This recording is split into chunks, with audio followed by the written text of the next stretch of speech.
Abraham Van Helsing est né aux Pays-Bas entre 1840 et 1850. Sa mère s'appelait Rachel. C'était une très belle femme brune, aux yeux noisettes et au teint pâle. Abraham avait également un frère, Boris. Les deux garçons n'ont jamais connu leur père. Étaient-ils morts ou les avaient-ils abandonnés? Leur mère n'aimait pas en parler, et les enfants se contentaient de son silence. Bienvenue à toi, voyageur lointain, j'espère que tu as fait bonne route. Tu dois être épuisé après avoir parcouru autant de chaînes YouTube, alors installe-toi confortablement pour te reposer et écouter une nouvelle histoire au coin du feu.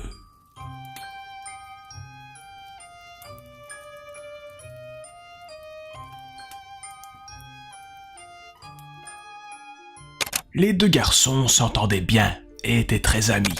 Une de leurs occupations préférées était d'observer le vieux phare briller de l'autre côté du fleuve en soirée.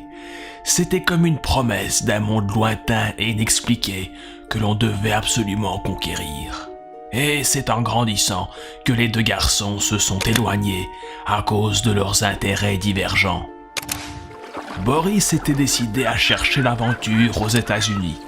Il a profité d'une réunion familiale pour dire au revoir à son frère, en lui offrant un magnifique revolver Smith & Wesson à l'occasion de son anniversaire, un petit peu en avance forcément. Quant à Abraham, il s'est toujours intéressé à l'homme et ne tarda pas à poursuivre ses études et à se passionner pour l'anthropologie et la philosophie. Durant sa jeune vie, il étudiera à Oxford et puis enseignera quelques années plus tard. Les années passaient et Abraham était plongé dans ses bouquins. Se passionnant également pour les religions, il entreprit un voyage à Paris. La capitale française lui a permis de changer d'air et de s'évader un peu. Durant le trajet dans le train, il s'est même laissé emporter par des pensées qui n'avaient rien en commun avec sa profession. Et c'est là qu'il s'est rendu compte qu'il faudrait changer les choses dans sa vie. Arrivé à Paris, il n'a pas perdu son temps et s'est dirigé directement à la bibliothèque centrale. En fouillant sur les étagères, il a découvert une petite trappe dans une des grandes armoires. À l'intérieur, un livre de couleur pourpre avec des reliures dorées.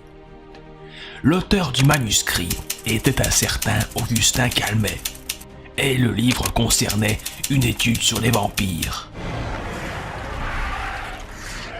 Abraham passa des heures à le lire et à faire des recherches sur le sujet. Son séjour à Paris se prolongea, et il se voua une véritable passion pour cette nouvelle thématique.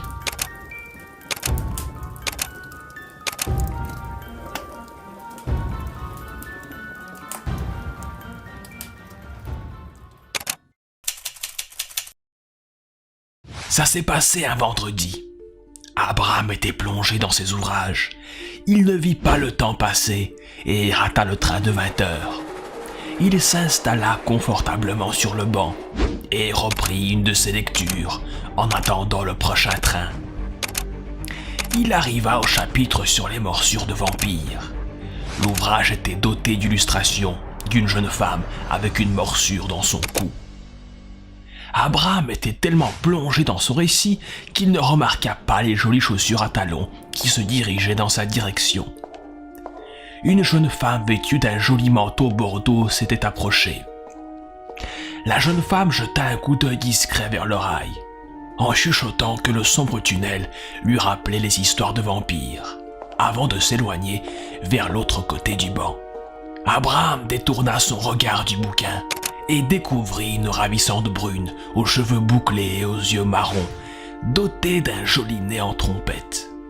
La jeune femme s'appelait Elisabeth, et quelque temps plus tard, elle était mariée à Abraham. Le jeune homme adorait l'emmener voir les jolies couleurs du phare qu'il observait jadis avec son frère. Elisabeth était séduite par le contexte, et les deux tourtereaux se plongeaient alors dans un long et doux baiser, éclairé par la lumière verdâtre du phare, qui brillait comme un amour sincère et éternel. En rentrant dans leur petit appartement, Abraham découvrit une lettre sur le seuil de la porte. Un de ses parents éloignés venait de décéder dans le Valachie, en Roumanie. En effet, Van Helsing venait d'hériter d'une immense demeure. Après mûre réflexion et conversation avec Elisabeth, le jeune couple décida de partir s'installer en Roumanie.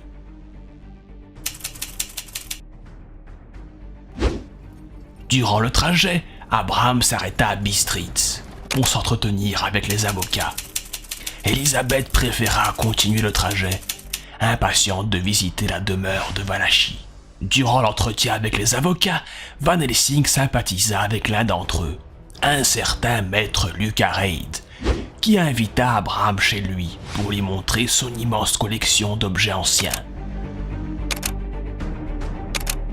Van Helsing n'a pas vu le temps passer et a décidé de rester quelques jours de plus.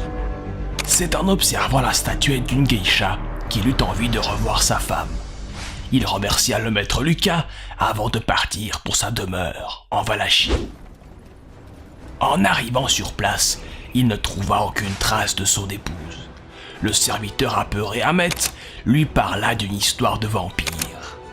Mais Abraham n'en croyait pas un mot, avant de découvrir le corps inerte d'Elisabeth dans un champ, non loin de la propriété. Les parfums ne font plus frissonner ses narines. Elle dort dans le soleil, la main sur sa poitrine. Tranquille, elle a 2 trous rouges au côté droit de son cou. Van Helsing a rejoint le manoir pour s'armer du revolver Smith & Wesson offert par son frère Boris. Son serviteur Ahmet le renseigna sur l'existence des enfants de Judas, un groupe de vampires qui sert Dracula. Après plusieurs jours de recherche, Abraham trouva enfin l'endroit du sabbat des vampires. En arrivant sur place, il découvrit un rituel odieux en présence des enfants de Judas, de Dracula et du corps inerte d'Elisabeth que les malfrats tentaient de transformer en vampire. I am Count Władysław Dracula.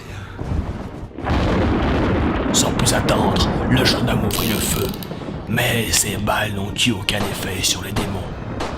Amusés par leur invité surprise, les vampires décidèrent de le convertir lui aussi en vampire. Un des vampires tomba raide mort sur la stèle en pierre. Il avait reçu une balle d'argent dans le dos. Un groupe de prêtres débarqua sur place en compagnie de soldats. Ils chassèrent les vampires à l'aide de balles en argent et de crucifix, en sauvant Van Helsing par la même occasion. Les prêtres avaient pour mission de couper la tête d'Elisabeth et de brûler son corps avant qu'elle ne devienne un vampire, elles aussi. Mais Van Helsing arriva à les convaincre de le laisser faire le rituel lui-même en octroyant à la jeune femme une sépulture digne de l'amour qu'il éprouve pour elle. Étant à présent seul, Abraham décida de vendre sa demeure en Valachie et retourna aux Pays-Bas. Il se baladera durant des heures le long des quais, éclairé par la simple lumière verdâtre du phare. Il jura d'avoir sa vengeance et de tuer une bonne fois pour toutes le comte Dracula.